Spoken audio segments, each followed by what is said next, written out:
اچھا دیکھیں، بسم اللہ الرحمن الرحیم۔ باب غسل المسنون، مسنون غسل کا بیان۔ اس سے پہلے بھی غسل کا بیان گزر گیا تھا، لیکن وہاں پر غسل واجب کی طرف اشارہ تھا، غسل واجب کا بیان تھا۔ اب یہاں پر غسل مسنون یا مستحب غسل کی طرف اس کے بارے میں احادیثوں کو ذکر کیا جائے گا۔ 4 قسم کے غسل کا بیان ہے یہاں پر۔ جمعے کے دن غسل کرنا، مردے کو نہلانا، اور دوسرے یہ کہ پشنا وغیرہ لگانے کے بعد غسل کرنا، اسلام قبول کرنے کے بعد غسل کرنا، ان کا بیان ہوگا۔ غسل غین سین لام یہ والا مادہ جب غین کے ضمہ کے ساتھ ہو تو پورے جسم کو دھونا مراد ہوتا ہے، اور اگر غین کے فتحہ کے ساتھ ہو تو جسم کی کسی عضو کو دھونا مراد ہوتا ہے، جیسے غسل الوجہ، غسل الرجلین، ٹھیک ہے۔ اور اگر غین کے کسرہ کے ساتھ ہو تو غسل کے اندر پانی، صابن اور برتن وغیرہ، ان اشیاء کو غسل کہتے ہیں، ٹھیک ہے، غین کی کسرہ کے ساتھ۔ اچھا دیکھیں، فصل اول حضرت عبداللہ ابن عمر رضی اللہ عنہما سے مروی ہے کہ فرماتے ہیں کہ فرمایا رسول اللہ صلی اللہ علیہ وآلہ وسلم نے اذا جاء احدکم الجمعۃ فلیغتسل، جب تم میں سے کوئی جمعہ کی نماز کے لیے آئے تو وہ غسل کر لیا کرے۔ اگلی روایت ہے حضرت ابو سعید خدری رضی اللہ تعالیٰ عنہ سے، فرماتے ہیں کہ فرمایا رسول اللہ صلی اللہ علیہ وآلہ وسلم نے کہ غسل یوم الجمعۃ واجب علی کل محتلم، ہر بالغ کے اوپر جمعہ کی نماز کا غسل واجب ہے۔ اب یہاں پر 2 احادیثیں ہیں کہ جن کا حاصل یہ ہے کہ جمعے کی نماز، جمعے کے دن غسل کرنا واجب ہے۔ اذا جاء احدکم الجمعۃ فلیغتسل امر کا صیغہ ہے، اور دوسرے حدیث کے اندر کہ غسل یوم الجمعۃ واجب علی کل محتلم، ٹھیک ہے۔ اب اس میں اختلاف ہو گیا کہ جمعے کے دن غسل کرنا واجب ہے یا مستحب ہے یا مسنون ہے۔ اہل ظواہر کے نزدیک تو واجب ہے، اور جمہور علماء کے نزدیک جمعے کے دن غسل کرنا سنت ہے، اور جمہور صحابہ بھی سنت کے قائل تھے۔ لیکن صحابہ میں سے حضرت ابو ہریرہ رضی اللہ عنہ اور عمار ابن یاسر رضی اللہ عنہ، یہ حضرات وجوب کے قائل تھے۔ تو اہل ظواہر کی دلیل حضرت عبداللہ ابن عمر رضی اللہ عنہما کی حدیث سے ہے، اور حضرت ابو سعید خدری رضی اللہ عنہ کی حدیث سے ہے کہ یہاں پر امر کا صیغہ ہے اور امر وجوب کے لیے آتا ہے۔ اور جمہور فقہا کی دلیل جو ہے وہ آگے روایت آ رہی ہے کہ جمعے کے دن غسل کرنا یہ کیا ہے، افضل ہے، آگے فصل ثانی کے اندر حدیث آئے گی۔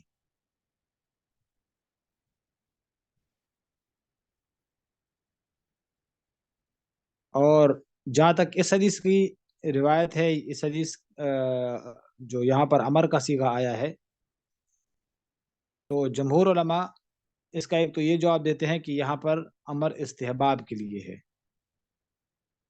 یہاں پر امر استحباب کے لیے ہے، اس لیے کہ ہر جگہ پر امر جو ہے تو وہ وجوب کے لیے نہیں ہوتا۔ جیسے قرآن کے اندر ہے کہ وَإِذَا حَلَلْتُمْ فَاصْطَادُوا، جب تم حلال ہو جاؤ یعنی کہ حرام سے نکل جاؤ تو تم شکار کرو پھر۔ تو یہاں پر جو حدیث ہے، تو یہاں پر جو فستادو کا امر ہے تو یہ امر وجوب کے لیے نہیں ہے، استحباب کے لیے ہے۔ سمجھا گئی بات؟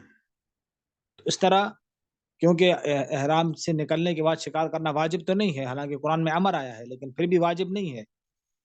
اگر کوئی نہ کرنا چاہے تو ٹھیک ہے، اس کو مجبور نہیں کیا جائے گا، یعنی یہ نہیں کہا جائے گا کہ تم نے ترک واجب کیا۔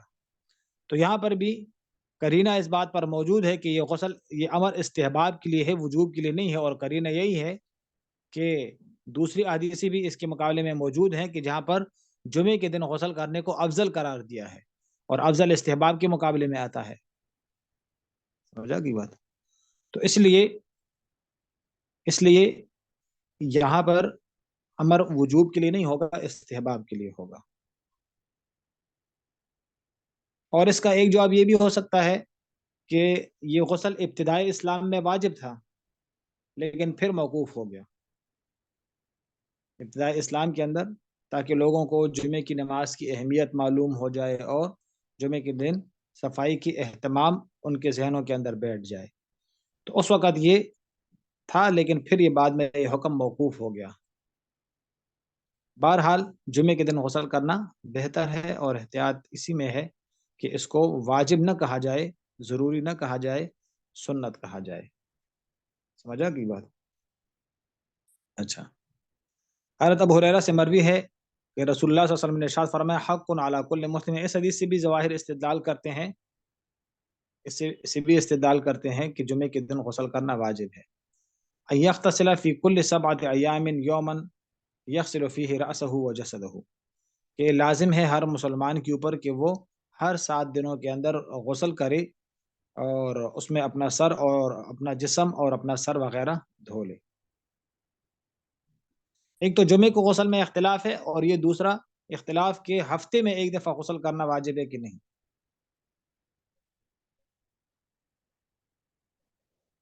تو جو حضرات جمعے کے دن غسل کو واجب سنت قرار دیتے ہیں تو وہ اس کو بھی سنت قرار دیتے ہیں، وہ اس کو بھی سنت قرار دیتے ہیں کہ بھائی ہفتے میں ایک دن نہانا سنت ہے۔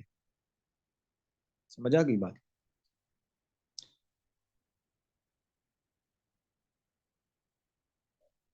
اور جو حضرات جمعے کے دن غسل کو واجب قرار دیتے ہیں تو وہ حضرات اس کو جمعے کے اوپر محمول کرتے ہیں۔ سمجھا کی بات؟ جمعے کے اوپر محمول کرتے ہیں۔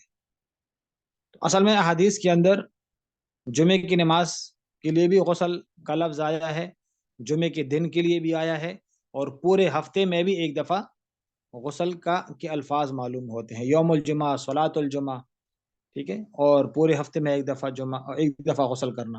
تو یہ تمام احادیث سے موجود ہیں، اور ہر ایک حدیث کا اپنا محمل ہے، ہر ایک حدیث کا اپنا مصداق ہے۔ تو جو آدمی جمعے کے علاوہ اگر غسل کرے گا تو اس کا ایک ہی حدیث کے اوپر عمل ہو جائے گا، ایک ہی سنت وہ پوری کر لے گا کہ پورے ہفتے کے اندر ایک دفعہ اس نے غسل کر لیا، ٹھیک ہے۔ اور اگر کوئی آدمی جمعے کے دن غسل کرتا ہے لیکن اس وضو سے وہ جمعے کی نماز نہیں پڑھتا، تو اس صورت کے اندر اس کے 2 سنتیں اس کی پوری ہو جائیں گی، پورے ہفتے میں ایک دفعہ غسل کرنا اور جمعے کے دن غسل کرنا، یہ 2 سنتیں اس کی پوری ہو گئی، لیکن تیسری سنت وہ رہ جائے گی کہ جمعے کی نماز کے لیے غسل کرنا۔ اور اگر کوئی آدمی جمعے کے دن غسل کر کے اسی غسل کے ساتھ، اسی وضو کے ساتھ وہ جمعے کی نماز بھی پڑھ لیتا ہے تو اس کا تینوں احادیثوں کے اوپر عمل ہو جائے گا۔ پورے ہفتے میں ایک دفعہ غسل کرنا اس پر بھی عمل ہو گیا، جمعے کے دن غسل کرنا اس پر بھی عمل ہو گیا، جمعے کی نماز کے لیے غسل کرنا اس پر بھی عمل ہو جائے گا۔ سمجھا گئی بات؟ فصل ثانی حضرت سمرہ بن جندب رضی اللہ تعالیٰ عنہ سے مروی ہے کہ فرماتے ہیں فرمایا رسول اللہ صلی اللہ علیہ وسلم نے من توضأ یوم الجمعۃ فبها ونعمت ومن اغتسل فالغسل افضل۔ اس حدیث سے استدلال کرتے ہیں جمہور علماء کہ اللہ کے رسول نے فرمایا کہ اگر کسی نے وضو کر لیا تو وضو بھی صحیح ہے، وضو بھی کافی ہے، اور اگر غسل کر لیا تو غسل افضل ہے۔ تو اس حدیث سے جمہور علماء استدلال کرتے ہیں کہ جمعے کے دن غسل واجب نہیں ہے، سنت ہے۔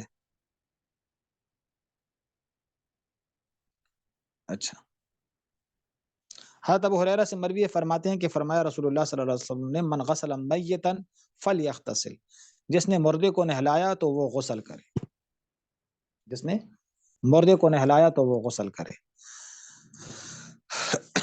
اب یہاں پر مردے کو نہلانے کے بعد غسل کا حکم آیا ہے تو یہ حکم وجوبی نہیں ہے، یہ حکم استحبابی ہے،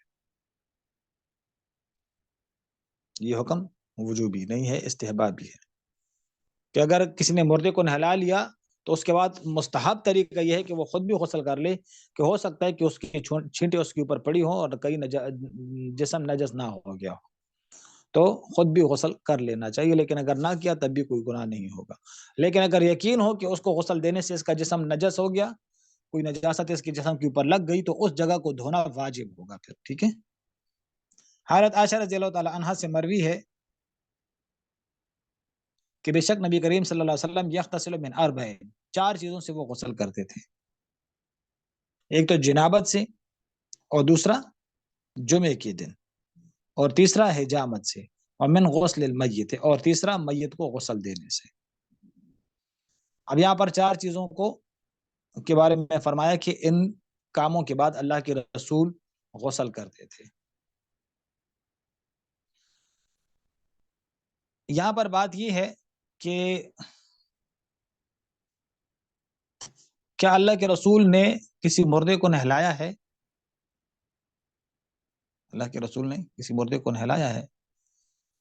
تو ذخیرہ حدیث میں کہیں یہ موجود نہیں ہے کہ اللہ کے رسول نے کسی مردے کو غسل دیا ہو، ٹھیک ہے، یہ موجود نہیں ہے۔ تو یہاں پر جو فرمایا کہ اللہ کے رسول غسل میت سے، یہ بھی اللہ کے رسول یہ غسل کرتے تھے، تو اس کا مطلب یہ اسناد مجازی ہوگا، یہ اسناد مجازی ہوگا۔ مطلب یہ کہ اللہ کے رسول اس کا حکم کرتے تھے کہ بھائی میت کو غسل دینے کے بعد بھی غسل کر لیا کرو، اس کا حکم دیتے تھے۔ جیسے کہ کہا جاتا ہے بن الامیر الکسرہ، کہ امیر نے بنگلہ بنایا، حاکم نے بنگلہ بنایا۔ اب حاکم نے تو خود نہیں بنایا، وہ تو مزدوروں نے بنایا، لیکن امیر نے اس کو حکم دیا، تو اس کو اسناد الی غیر ما هو له کہتے ہیں، ٹھیک ہے۔ اچھا، انکیس ابن عاصم رضی اللہ تعالیٰ عنہ سے مروی ہے کہ انہ اسلم فامر النبی صلی اللہ علیہ وسلم ان یغتسل بماء وسدر، رواه ترمذی و ابو داؤد والنسائی۔ کیس ابن عاصم سے مروی ہے کہ انہوں نے اسلام قبول کیا تو اللہ کے رسول نے ان کو فرمایا کہ تم بیری کے پتوں اور پانی کے ساتھ تم غسل کر لو۔ اب اگر کوئی اسلام قبول کر لے اور اس کے اوپر پہلے سے غسل واجب ہو، پھر تو غسل کرنا واجب ہے اس کے لیے، غسل جنابت واجب ہے اس کے اوپر، تو پھر تو غسل واجب ہوگا۔ لیکن اگر وہ جنابت کی حالت میں نہیں ہے تو اس صورت کے اندر غسل کرنا مستحب ہوگا، واجب نہیں ہوگا، ٹھیک ہے۔ آگے فصل ثالث ہے، حضرت اکرمہ رضی اللہ تعالیٰ عنہ سے مروی ہے قال ان اناسا من اہل عراق جاءوا فقالوا یا ابن عباس اترى الغسل یوم الجمعہ واجبا۔ حضرت اکرمہ سے مروی ہے کہ کچھ لوگ اہل عراق میں سے آئے اور انہوں نے عرض کیا حضرت عبداللہ ابن عباس سے کہ جمعے کے دن تم غسل کو واجب کہتے ہو؟ قال، تو وہ کہنے لگے نہیں، جمعے کے دن غسل واجب تو نہیں ہے، ولکنہ اطہر وخیر لمن اغتسل، لیکن زیادہ پاک کرنے والا ہے اور اچھی بات ہے اس کے لیے جو غسل کرے۔ ومن لم یغتسل فلیس علیہ بواجب، اور اگر کوئی غسل نہ کرے تو اس کے اوپر غسل واجب بھی نہیں ہے، ٹھیک ہے۔ تو عبداللہ ابن عباس وہ غسل کے وجوب کے قائل نہیں تھے، اور پھر فرمانے لگے کہ سأخبرکم کیف بدأ الغسل کا غسل، میں تمہیں بتاتا ہوں کہ غسل کی ابتدا کیسی ہوئی۔ کان الناس مجہودین یلبسون الصوف ویعملون علی ظہورہم وکان مسجدہم ضیقا مقارب السقف انما هو عریش،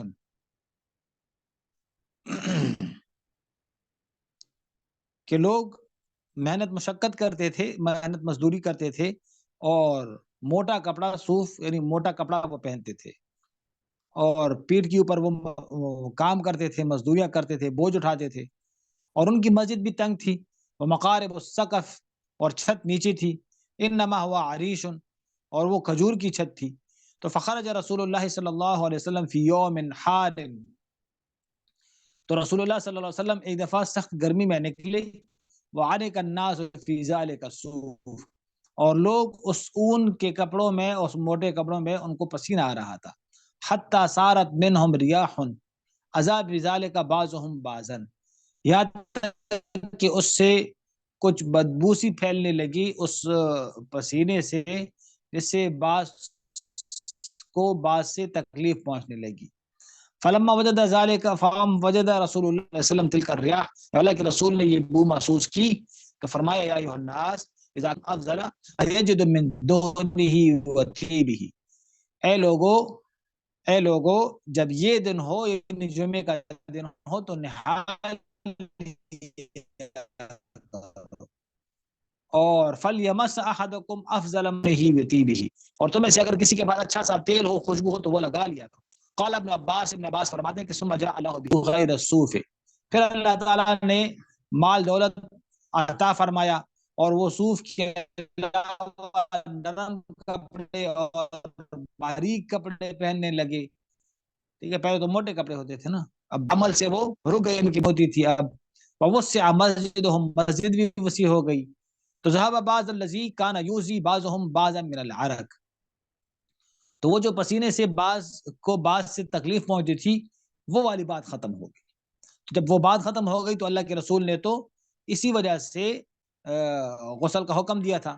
اب وہ بات ختم ہو گئی تو علت ختم ہو گئی تو معلول بھی ختم ہو گیا. سمجھ گئے؟ چلے بس یہاں تک بس کرتے ہیں. آگے اگلا حدیث وہ انشاءاللہ پھر کل پڑھیں گے. ٹھیک ہے؟ چلے السلام علیکم ورحمۃ اللہ.